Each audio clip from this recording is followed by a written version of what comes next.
Star മാജിക്കിലെത്തിയതോടെ ജീവിതം മാറിയ താരങ്ങൾ ഏറെയാണ്. രസകരമായ ഗെയിമുകളും കലാപ്രകടനങ്ങളും മാത്രമല്ല, താരങ്ങളെ അടുത്തറിയാനുള്ള വേദി കൂടിയായിരുന്നു അത്.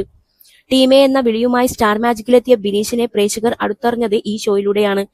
പാട്ടിനും ഡാൻസിനും എല്ലാം കൂടാറുണ്ട് ബിനീഷ്. സ്വന്തമായി വരികളുണ്ടാക്കി പാടുന്ന ടീമിനെ സഹതാരങ്ങൾ വരെ കളിയാക്കാറുണ്ട്. ജീവിത വിശേഷങ്ങളും അദ്ദേഹം ഷോയിലൂടെ പങ്കിടാറുണ്ടായിരുന്നു. കുക്കിംഗ് വ്ലോഗിലൊക്കെയായി ബിനീഷിന്റെ അമ്മച്ചിയും പ്രേക്ഷകർക്ക് പരിചിതയാണ്. മകന്റെ വിവാഹം തന്റെ ജീവിതത്തിലെ ഏറ്റവും വലിയ സ്വപ്നമാണെന്ന് അമ്മച്ചി പറഞ്ഞിരുന്നു.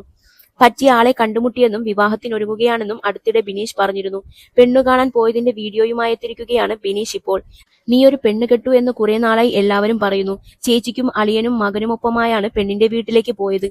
അത്രയും ദൂരെ യാത്ര ചെയ്യാൻ പറ്റാത്തതിനാൽ ഞാൻ പോവുന്നില്ലെന്നായിരുന്നു അമ്മ പറഞ്ഞത്. പ്രാർത്ഥിച്ചതിന് ശേഷമാണ് വീട്ടിൽ നിന്നും ഇറങ്ങിയത്. എല്ലാവരുടെയും പ്രാർത്ഥന ഞങ്ങളുടെ കൂടെ വേണമെന്നായിരുന്നു ബിനീഷ് പറഞ്ഞത്. ഏതൊരു നല്ല കാര്യത്തിന് പോകുമ്പോഴും മഴ നല്ലതാണെന്നാണ് പറയുന്നത്. ഞങ്ങൾ ഇറങ്ങുമ്പോഴും നല്ല മഴയായിരുന്നു. അമ്മച്ചിയുടെ പ്രാർത്ഥന ഉള്ളപ്പോൾ തന്നെ എല്ലാം നല്ലതായിരിക്കുമെന്നായിരുന്നു ബിനീഷിന്റെ കമന്റ്. നീണ്ട യാത്രയ്ക്കൊടുവിലായാണ് ബിനീഷും കുടുംബവും പെൺവീട്ടിലേക്ക് എത്തിയത്. അവിടെ കുറെ കുട്ടിപ്പട്ടാളങ്ങളൊക്കെ ഉണ്ടായിരുന്നു. നേരത്തെ ഒരുപാട് സംസാരിച്ചിരുന്നതിനാൽ ഞങ്ങൾക്ക് ഈ സമയം കൂടുതലൊന്നും പറയാനുണ്ടായിരുന്നില്ല. ഒരു ഗ്രാമം മുഴുവൻ എന്നെ കാത്തിരിക്കുകയായിരുന്നു അവിടെ. സിനിമാ ഷൂട്ടിങ്ങിനൊക്കെ വന്നതുപോലെയുള്ള അവസ്ഥയായിരുന്നു. ഒരുപാട് പേരെ പരിചയപ്പെടുത്തി തന്നിരുന്നു. എന്തായാലും നല്ലൊരു അനുഭവമായെന്നായിരുന്നു ബിനീഷ് പറഞ്ഞത്. സഹോദരങ്ങളും സന്തോഷം പങ്കുവച്ചിരുന്നു. പെണ്ണുകാണലിന് ശേഷമായി അവർ ഇങ്ങോട്ടേക്ക് ഞങ്ങളുടെ വീട് കാണാനായി വന്നിരുന്നു എന്നും അദ്ദേഹം പറഞ്ഞിരുന്നു. 5 വർഷമായി താരയും ബിനീഷും പരസ്പരം അറിയുന്നവരാണ്. ഫാൻ ഗേൾ എന്ന് പറഞ്ഞ് തുടങ്ങിയ സൗഹൃദം പിന്നീട് പ്രണയത്തിലേക്ക് വഴിമാറുകയായിരുന്നു. സാധാരണക്കാരിയായിരിക്കണം ജീവിത പങ്കാളി എന്ന് ആഗ്രഹിച്ചിരുന്നു. തുടക്കത്തിലൊക്കെ വിവാഹാലോചനകൾ വരുമ്പോൾ ഒഴിവാക്കി വിടുമായിരുന്നു. അമ്മച്ചിയോട് പിന്നീടാണ് താരയെക്കുറിച്ച് പറഞ്ഞത്. എന്റെ കല്യാണം കാണണമെന്ന് എപ്പോഴും പറയാറുണ്ട് അമ്മച്ചി.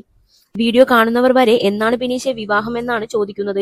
കാലങ്ങളായി കേട്ടു തുടങ്ങിയ ചോദ്യത്തിന് അവസാനമായിരിക്കുകയാണെന്നും നേരത്തെ ബിനീഷ് പറഞ്ഞിരുന്നു. അമ്മച്ചിയുടെ പ്രാർത്ഥന കേട്ടപ്പോൾ കണ്ണു നിറഞ്ഞു. ഏത് പെണ്ണ് വന്നാലും അമ്മച്ചിയെ വെറുക്കരുത്, അതേ പറയാനുള്ളൂ.